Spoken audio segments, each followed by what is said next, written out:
En esta exposición vamos a intentar hacer otra exposición diferente, puesto que ya compete a una conformación y configuración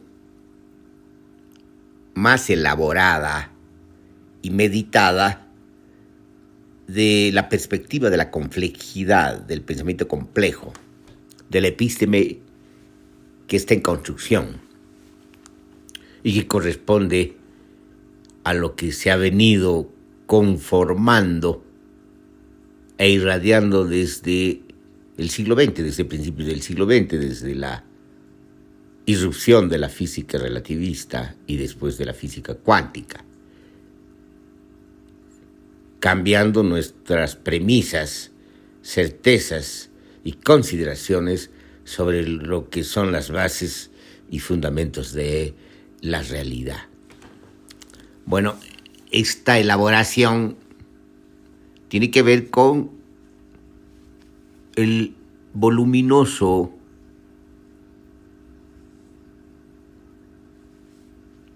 trabajo, voluminosa escritura de Peter Sloterdijk en esferas 1, 2 y 3. Sobre todo en esferas 3, en espumas, Peter Sloterdijk ya tiene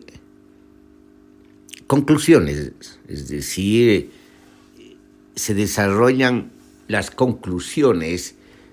de las evaluaciones críticas, complejas, civilizatorias que se hacen en burbujas y en globos, en esferas 1 y en esferas 2. Entonces, como que en espumas ya tenemos el desenlace. Obviamente también una mirada más abarcadora, más específica, más lúcida de lo que es la modernidad. De alguna manera, Burbujas 1 tiene que ver no solo con los comienzos de las civilizaciones, de la historia de las civilizaciones, sino tiene que ver con los recomienzos constantes de esos microclimas, de esas microatmósferas, de esas clausuras, desde el punto de vista de la teoría de sistemas, elaboradas por Maturana y Valera, recogidas por Luhmann. Y globos tiene que ver ya con una mirada más macro, más molar, sin dejar obviamente de atender a la visualización y al análisis de lo que hay entre lo micro y lo macro, entre burbujas y globos. Siempre va a haber correspondencias y de alguna manera los globos suponen las burbujas. Pero ya estamos teniendo una mirada más amplia. Y obviamente en esta mirada más amplia ya es una mirada propiamente civilizatoria.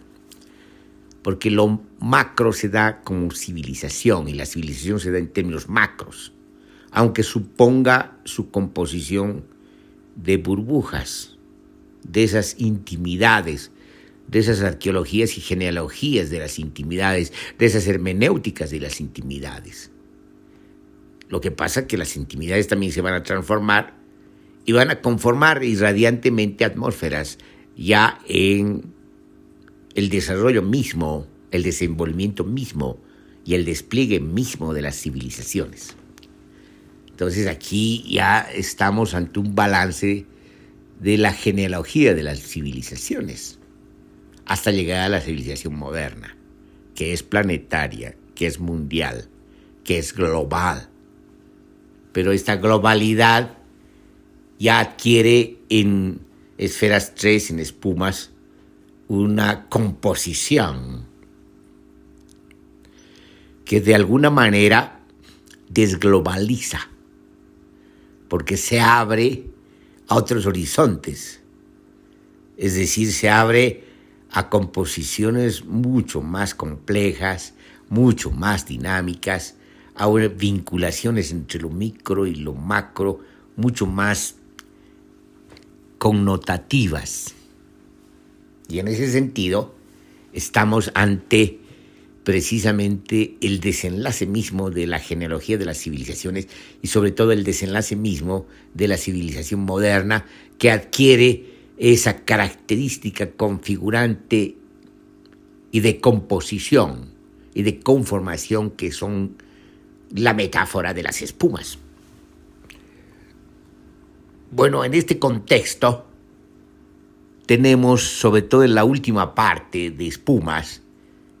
ya conclusiones de estas conclusiones, donde hay una mirada sintética de lo que ha ocurrido en términos de lo que podemos llamar los ejes fundamentales de este acontecimiento civilizatorio. Y allí nos vamos a encontrar con esta crítica que hace Peter Sloterdijk de Hegel, de este antropólogo y filósofo conservador que va a tener conciencia de la modernidad, pero va a apostar por el aspecto más bien conservador de la modernidad,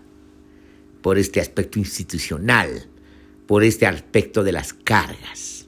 que nos apegan a la gravedad. En cambio,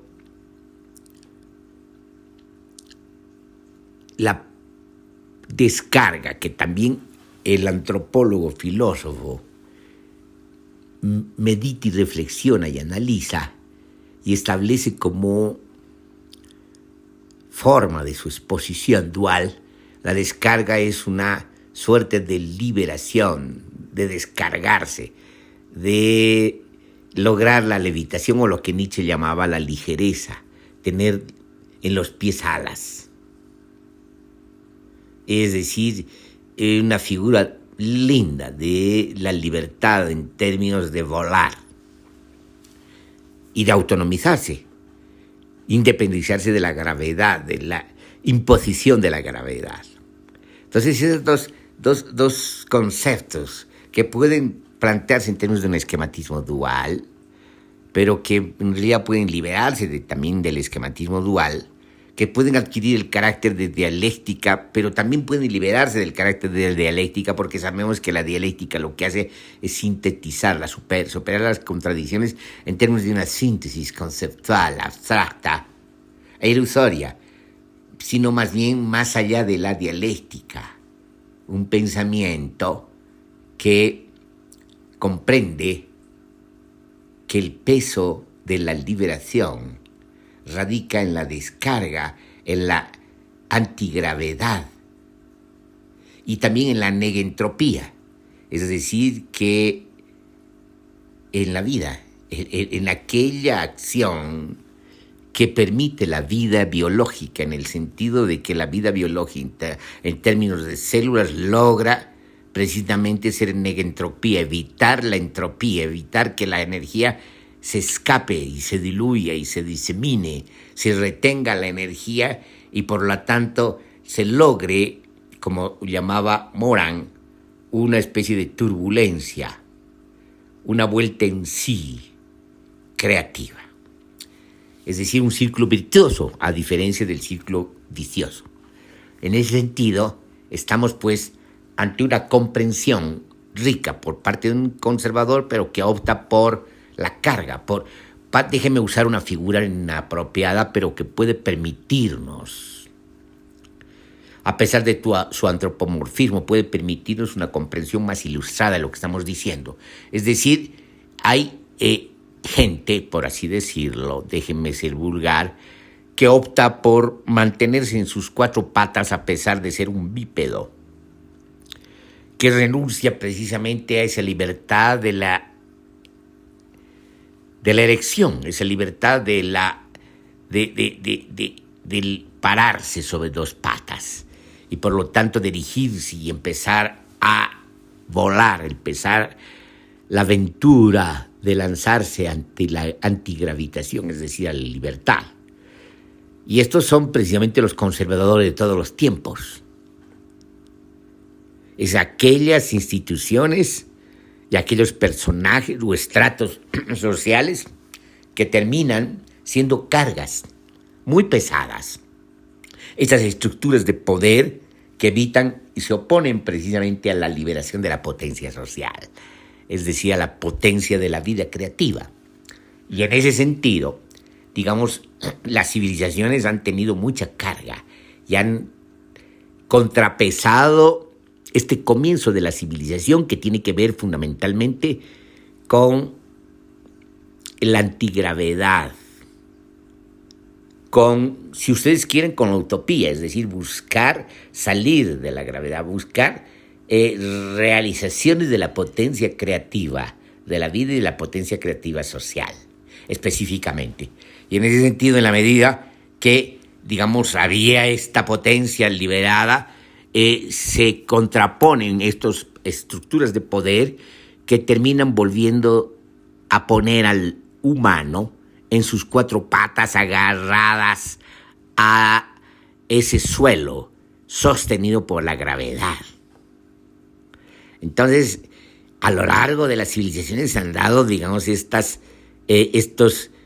cargas que se oponen a la libertad, que se oponen a la antigravidez, que se oponen a la potencia social.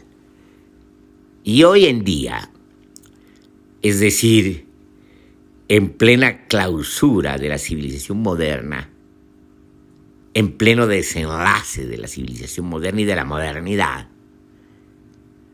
en plena desarrollo ya de las genealogías de la modernidad, genealogías del poder en la modernidad, lo que tenemos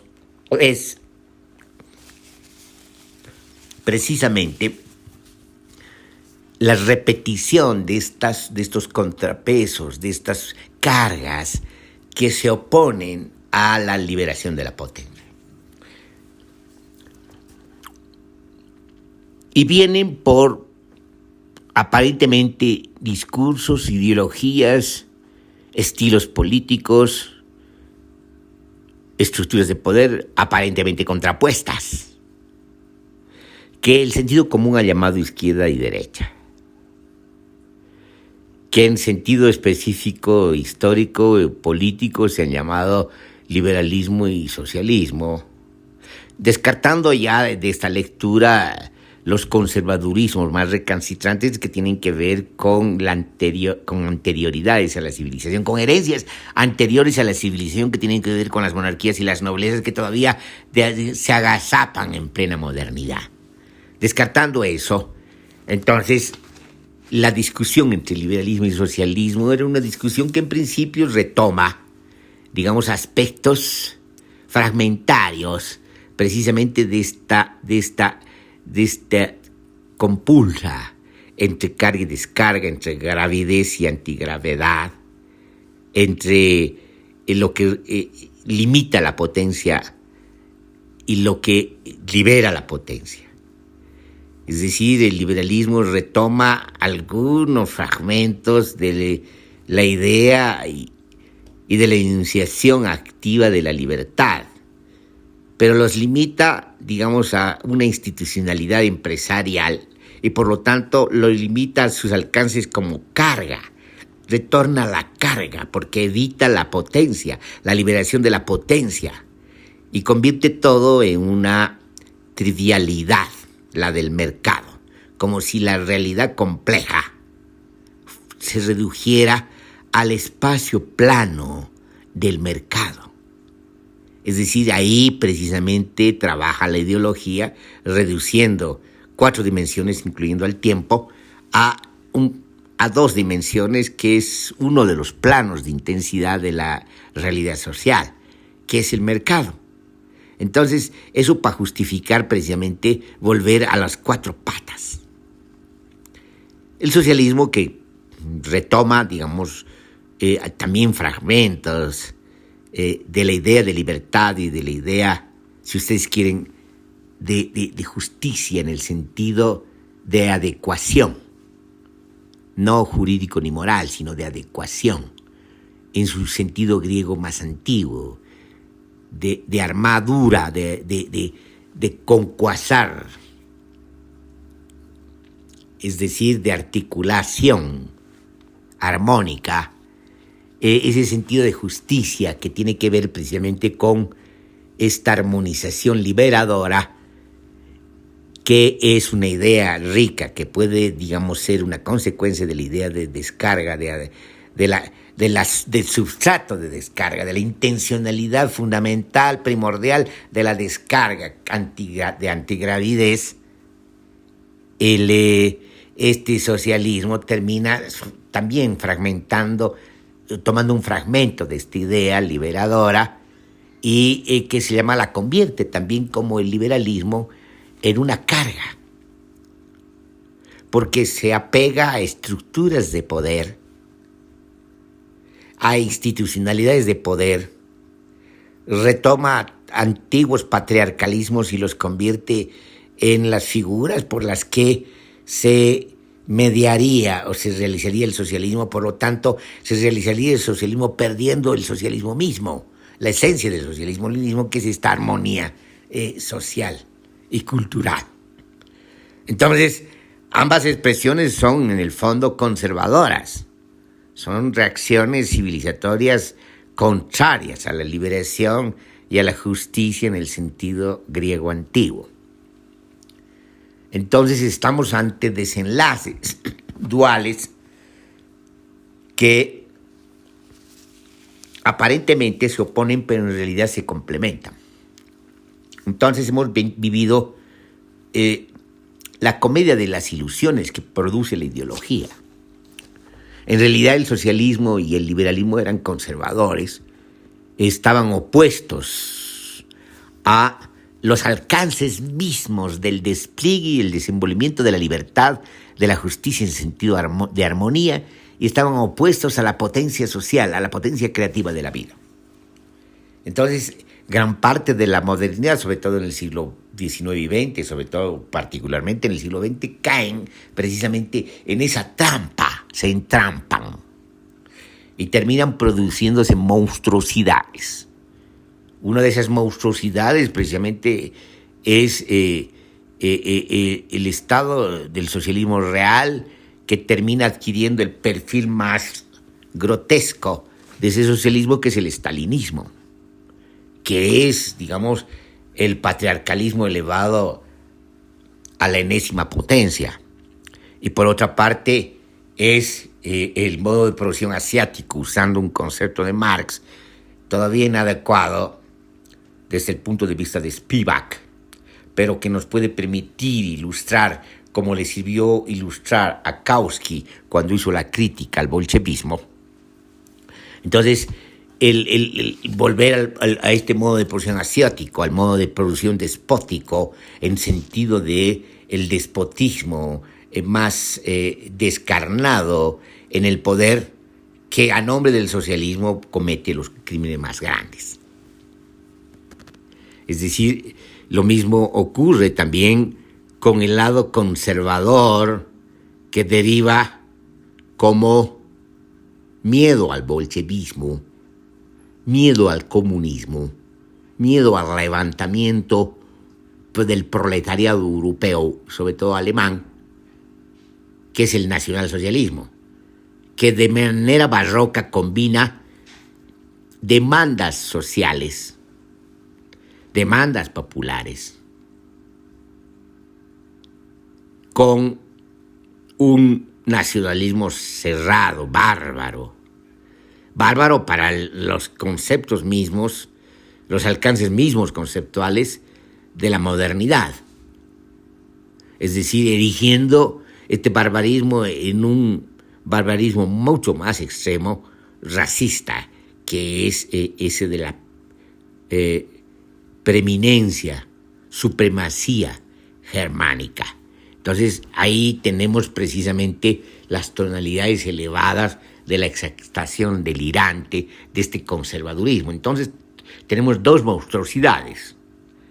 respecto a las cuales queda aletargada, digamos, otro conservadurismo anterior, sobre todo en el siglo XIX, correspondiente al siglo XIX, que es el liberalismo, y que eran las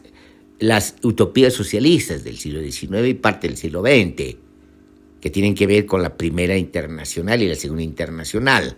En el siglo XX se da, digamos, la tercera internacional, que son la coalición de los partidos comunistas, bolcheviques, que se asumen como marxistas-leninistas y que ratifican internacionalmente este desenlace gravitatorio que obliga a las grandes masas, a los grandes masas de proletarios campesinos y de subalternos a moverse en cuatro patas, sumisas al partido, sumisas a los jerarcas, a los ideólogos y a los sacerdotes de este marxismo-leninismo. Y por lo tanto es una castración, pues, descomunal. Bueno, pues, se vuelve a repetir esto en el siglo XXI de manera espantosa, grotesca, una comedia dramática y una comedia grotesca. ¿En qué sentido? En el sentido de que en la medida que el socialismo real se clausura, se hunde en sus propias contradicciones, y eso se ve a finales del siglo XX, cae el muro de Berlín, caen los estados socialistas de la Europa Oriental, cae la Unión Soviética, se derrumba, se implosiona, y ante este cataclismo, este vacío que deja, además sorprendida, a la contraparte, a la aparente contraparte, que es precisamente lo que se llama a sí mismos los estados de la democracia liberal, los sorprende porque ahí termina la Guerra Fría de manera rápida, sorprendente. Lo que no esperaban ocurre y queda la hiperpotencia, el complejo tecnológico, militar, económico, cibernético y comunicacional de los Estados Unidos de Norteamérica solos. Y en esa soledad que, digamos, se hunden en su propia soledad, porque no tiene sentido ser una hiperpotencia donde desaparece la Guerra Fría. Y aparentemente aparecen las posibilidades de un multilateralismo del que hablan cierta intelectualidad de izquierda semicrítica. ¿Qué es lo que hay? ¿Hay un multilateralismo o hay otra cosa? Y el multilateralismo tiene que ver con las potencias emergentes. Las potencias emergentes tienen que ver con las potencias emergentes de China, de Rusia, de Brasil, de Sudáfrica. Y estas potencias emergentes, aparentemente, en términos económicos, harían el contrapeso a la hiperpotencia en términos económicos. También la Unión Europea sería una alternativa de este multilateralismo, no multiculturalismo. Entonces, que se llama es una apreciación muy rápida, muy provisional, pero que la toman en serio. Porque la pregunta es, ¿qué es lo que hay después de la caída de los estados socialistas de la Europa Oriental y sobre todo de la Unión Soviética? De la caída de la oposición antagónica a la hiperpotencia de los Estados Unidos de Norteamérica, que era la Unión Soviética, ese contrapeso. ¿Qué implica esto? Este hundimiento implica sencillamente, desde nuestro punto de vista, el mostrar que toda esta Guerra Fría, esta concurrencia entre las hiperpotencias, esta concurrencia, esta disputa entre aparentemente una ideología comunista y una ideología liberal, digamos, se sostenía sobre, digamos, un sustrato equivocado, es decir, un sustrato que era precisamente conservador. Ambos expresiones eran altamente conservadoras, es decir, porque eran expresiones de cargas, de estructuras de poder que obligaban a las sociedades humanas a agazaparse en sus cuatro patas. Eran estructuras conservadoras. Lo que cae es eso. Lo que cae es el substrato. Se desnuda la ilusión de este antagonismo y de esta contradicción. Y lo que tenemos, en vez de ver de que la contradicción, déjenme usar esa palabra porque no es así, es una palabra que tiene una especie de acepción fuerte dialéctica, pero déjenme usar para ilustrar que la contradicción no era esa, que la contradicción es entre, digamos, esta genealogía de la carga frente a esta antigenealogía de la descarga, es decir, de la antigravidez, esta genealogía de la gravidez y esta antigenealogía de la antigravidez. Es decir, esta contrapotencia, estas capturas de la potencia, de someterla a sus limitaciones y esta liberación de la potencia. Ese es el sustrato profundo. Y en vez de asumir que se trataba de eso, que se trataba de asumir definitivamente, humanamente, la liberación de la potencia social y por lo tanto no depender de estructuras de poder, de estas cargas patriarcales, de estas cargas altamente conservadoras y limitativas, que había que aventurarse más en esta erección, en esta liberación, en esta antigravidez, en esta utopía, en este camino a la utopía que es, déjeme decir metafísicamente, la esencia humana. Entonces, en vez de eso, en vez de asumir plenamente la libertad y la justicia en sentido antiguo, lo que se hace es precisamente volver a caer, pero una comedia más grotesca que la anterior, un debate entre neopopulismo y neoliberalismo, que en realidad, como ocurría anteriormente en el siglo XX, son expresiones complementarias. Es decir, ambas son conservadoras. El neoliberalismo sigue con un apego mucho más disminuido, mucho más caricaturesco que el liberalismo de lo que es el mercado, en términos de competencia. Es decir, asume, digamos, este aplanamiento de la complejidad de la realidad de manera más caricaturesca, más elemental. Y por otro lado, lo que tenemos es un neopopulismo que hace un barroco entre ese socialismo derrotado, hundido, derrumbado y los populismos latinoamericanos que tuvieron su acto heroico, su expresión heroica en la mitad del siglo XX. Y por lo tanto esa combinación barroca, y en Bolivia y en Ecuador, con un indigenismo, digamos, demagógico. Entonces ese barroco pretende que se llama ser la alternativa al neoliberalismo cuando sencillamente es complementario porque es una estructura más de poder que limita las capacidades y facultades de la potencia social, de la potencia creativa de la vida. Y además atentan de nueva manera, no por su lucidez, no por una elocuencia mayor que el debate entre liberalismo y socialismo, sino por una pobreza más bien argumentativa, pero que tiene métodos y mecanismos y técnicas más destructivas. Por ejemplo, el extractivismo demoledor que usa una tecnología avanzada. Por ejemplo, el fracking. Entonces, que se llama, estamos ante dos expresiones altamente destructivas, antiecológicas, ecocidas y obviamente también democracidas en el sentido pleno de la democracia como autogobiernos y genocidas en el sentido de que afectan precisamente a contingentes enormes de la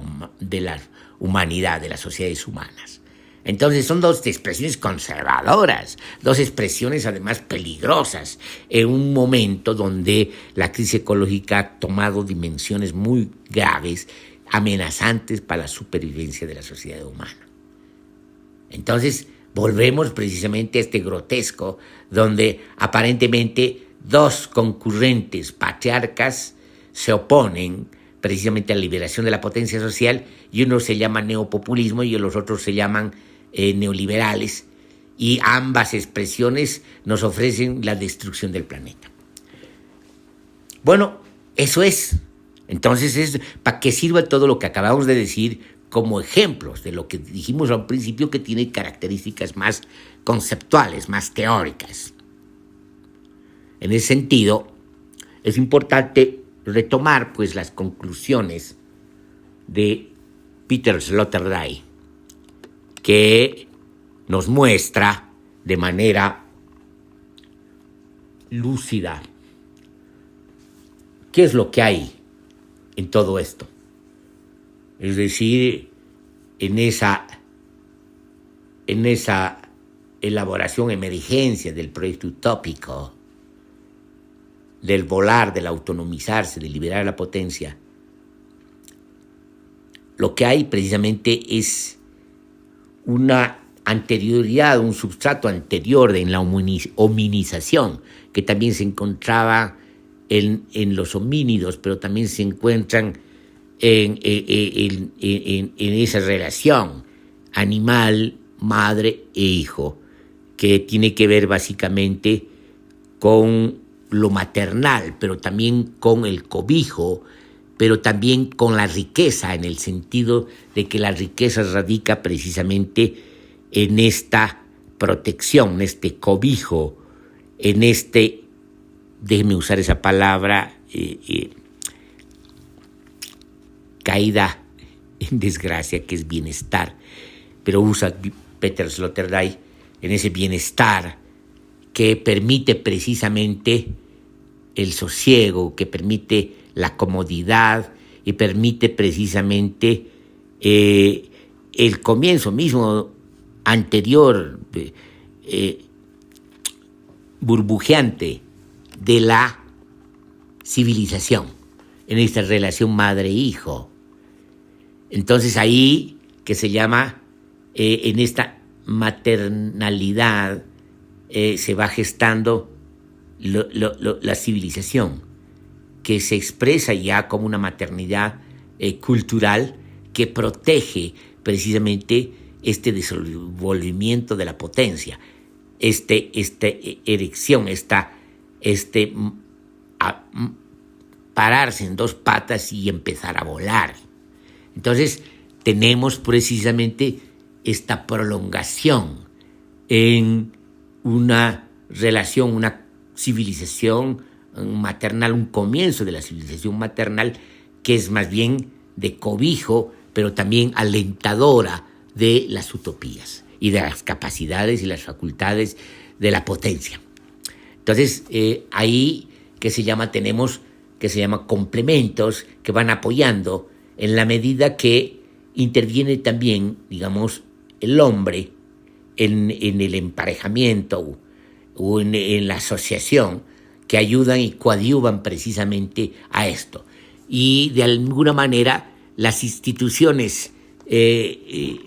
primeras, podemos decir, civilizatorias, van a tratar precisamente de prolongar y de lograr y realizar estos alcances del cobijo y de la prolongación de la maternalidad en términos de civilización. Y por lo tanto tenemos precisamente todo un desenvolvimiento. Pero, digamos, como contrapeso van a aparecer en la civilización misma instituciones ligadas a estructuras de poder que van a ser precisamente a la carga, van a evitar, van a amortiguar, van a limitar, circunscribir las posibilidades de la potencia social. Y en ese sentido van a crear instituciones de carga, de responsabilidad, de regulaciones, de normas, de obligaciones que van a someter la potencia a una captura institucional vinculadas a las finalidades de las estructuras de poder. Muy bien.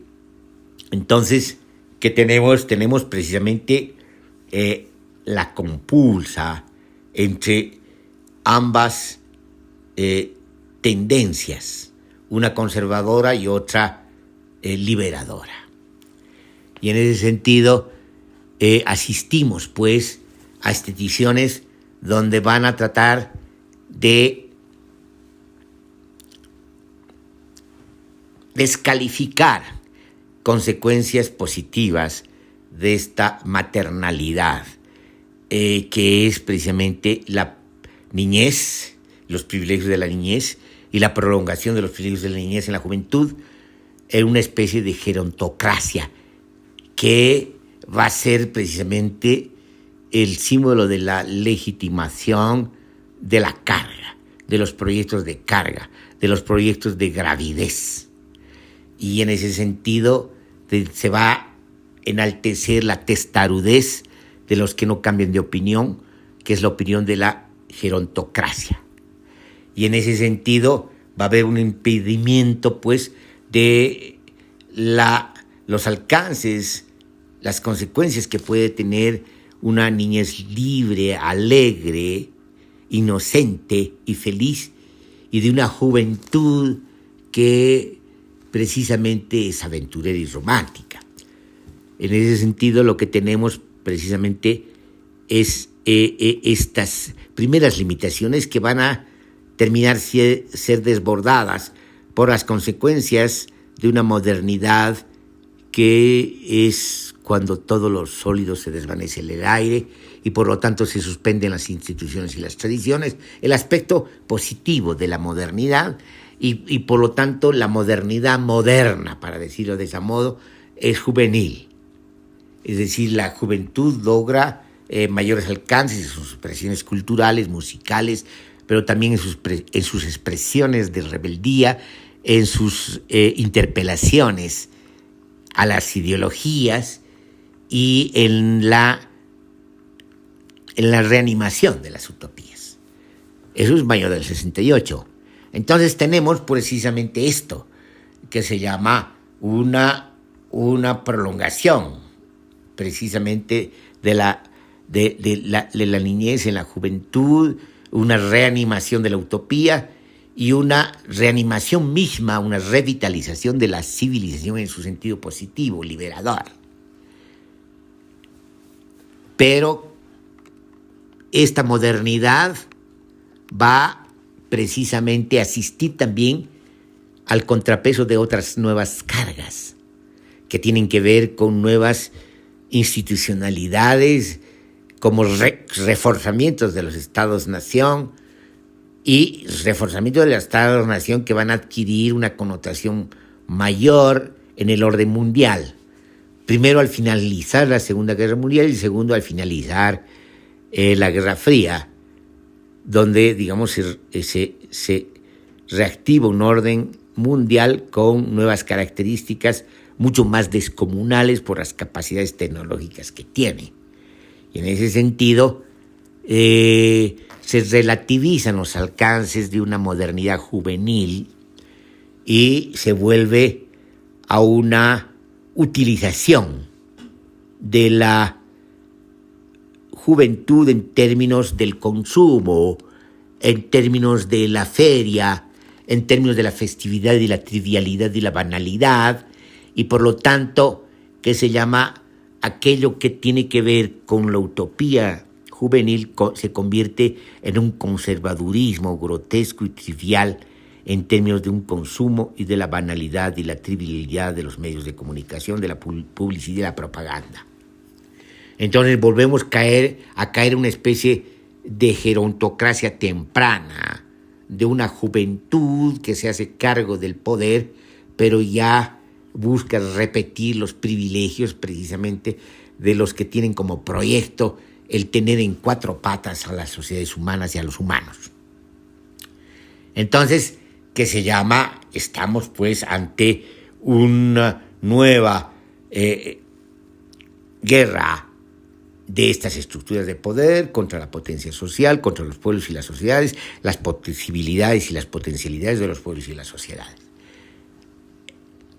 Hay otra cosa que es también importante porque el contexto de donde emerge esta relación maternal, madre e hijo, y se prolonga como cobijo y apertura y situación alentadora para precisamente hacer emerger la potencia, se encuentra en la madre naturaleza, es decir, en el oikos. Es allí de donde emerge y se prolonga en calidad de una particularidad, en una singularidad en la relación madre-hijo. Es decir, la madre contiene estas potencias que son precisamente las potencias de la primera madre que cobija, de la primera riqueza abundante que cobija a las sociedades humanas y a las otras sociedades orgánicas. Ahí se encuentra precisamente la riqueza y las posibilidades y las potencialidades de la vida, la potencia de la vida, de las que forma parte como potencia social, la potencia singular humana. Entonces, allí se toma conciencia de que el alcance precisamente para lograr las utopías de la potencia social radican en la defensa de la madre tierra, de la madre naturaleza, del oikos, porque allí se encuentran no solamente las condiciones de posibilidad de supervivencia de las sociedades humanas y de las sociedades orgánicas, sino el comienzo mismo de la vida, el secreto mismo de la vida, es decir, la riqueza misma de la vida, que es esta cualidad de cobijo y de apertura. Entonces ahí dejaríamos esta exposición,